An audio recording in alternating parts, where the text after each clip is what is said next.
మిత్రులందరికీ నమస్కారం.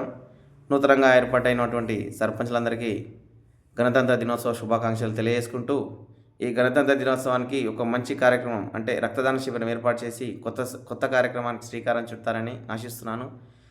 తెలంగాణ రాష్ట్ర వ్యాప్తంగా 1,00,000 యూనిట్ల షార్టేజ్ ఉంది కాబట్టి తెలంగాణ రాష్ట్రంలో ఉన్నటువంటి సర్పంచ్లందరికీ మనవి, ఈ 26 జనవరి కనుక ఒక రక్తదాన శిబిరం ఏర్పాటు చేసి ఒక మంచి కార్యక్రమానికి నాంది పలకాలని వేడుకుంటున్నాను. అలాగే దేశానికి గ్రామాలే పట్టుకొమ్మలు కాబట్టి గ్రామాల నుంచి అభివృద్ధి సాధ్యం కావాలి. అభివృద్ధి అనేది అందరం అనుకుంటే అవుతుంది కాబట్టి రక్త లేని సమాజం ఏర్పాటు చేయాలన్న గ్రామ సర్పంచుల పాత్ర ఎంతో ఉంటుంది కాబట్టి సమాజానికి ఒక్కసారైనా రక్తదాన శిబిరం ఏర్పాటు చేసి ఒకరి రక్తదానం వల్ల ఒక ముగ్గురు ప్రాణాలు కాపాడవచ్చు.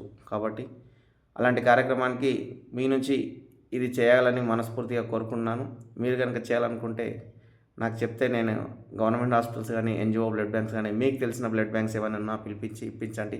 ఎవరికి రక్తదానం ఇచ్చినా పర్వాలేదు, రక్త కొరత లేకుండా చేయొచ్చు. కాబట్టి అవకాశం ఉన్న సర్పంచులు, అవకాశం లేని వారు కూడా అవకాశం కల్పించుకొని సంవత్సరానికి ఒక్కసారి క్యాంప్ నిర్వహించి ఒక 40-50 యూనిట్లు సేకరించగలిగితే దేశవ్యాప్తంగా అందరం ఇలాంటి మంచి కార్యక్రమాలు చేస్తే రక్త కొరత లేకుండా చేయవచ్చు. కాబట్టి ఒకరి దానం ముగ్గురి ప్రాణం అనే కాన్సెప్ట్‌తోని రక్తం ఫ్రీగా అందించాలనే ఉద్దేశం కోసం పనిచేయడం జరుగుతుంది. కాబట్టి మీ వంతు సహకారం కూడా అందించాలని మనస్ఫూర్తిగా కోరుకుంటున్నాను.